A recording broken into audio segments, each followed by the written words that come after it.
Big boss Malayalam season 7ന്റെ പുതിയൊരു അപ്ഡേറ്റിലേക്ക് സ്വാഗതം. അങ്ങനെ ഒരു പ്രൊമോ ഇറങ്ങിയിട്ടുണ്ട് കേട്ടോ.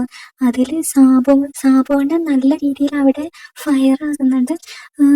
സാബുവിന്റെ അഴിഞ്ഞാട്ടം എന്ന് വേണം തന്നെ പറയാനായിട്ട്. പ്രൊമോയിലാണ് കാണിച്ചിരിക്കുന്നത്. ഓരോ മത്സരാർത്ഥികളെയും ഇരുത്തി പൊരിക്കുന്നുണ്ട് കേട്ടോ. അനുമോളെ കുറിച്ച് അവിടെ സാബുമാൻ പറയുന്നുണ്ട്, ബിഗ് ബോസ് ഹൗസിലെ ഒരാളുടെ ശാപം കേട്ട് വെന്തുരുകുന്ന ബിഗ് ബോസ് മത്സരാർത്ഥികളെ ഞാൻ കണ്ടിട്ടുണ്ട് എന്ന് പറയുന്നുണ്ട്. അപ്പോൾ നമ്മുടെ അനുമോൾ ഇങ്ങനെ ചിരിക്കുന്നത് കാണാട്ടോ. അതുപോലെ തന്നെ ഓരോ മത്സരാർത്ഥികളെ കുറിച്ചും പറയുന്നുണ്ട്. അക്ബർ പൂർണ്ണമായിട്ടും ഒതുങ്ങി എന്ന് പറയുന്നുണ്ട്.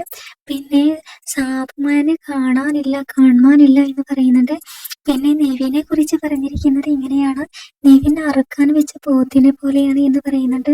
ആ സമയത്ത് നെവിൻ പറയുന്നുണ്ട്, ബിഗ് ബോസ് ഇയാളെ ഇവിടെ നിന്ന് പുറത്താക്കണം എന്ന് പറയുന്നുണ്ട്. അപ്പൊ സാബുവണ്ണൻ ചിരിക്കുന്നുണ്ട്. എന്തായാലും ഇന്ന് മുതൽ സാബുവണ്ണന്റെ ഒരു അഴിഞ്ഞാട്ടം തന്നെയായിരിക്കും ബിഗ് ബോസ് ഹൗസിൽ എന്നുള്ളതാണ് ആ പ്രൊമോയിൽ നിന്നും സൂചിപ്പിക്കുന്നത്. പുതിയ അപ്ഡേറ്റുകൾക്കായി ചാനൽ സബ്സ്ക്രൈബ് ചെയ്യണേ.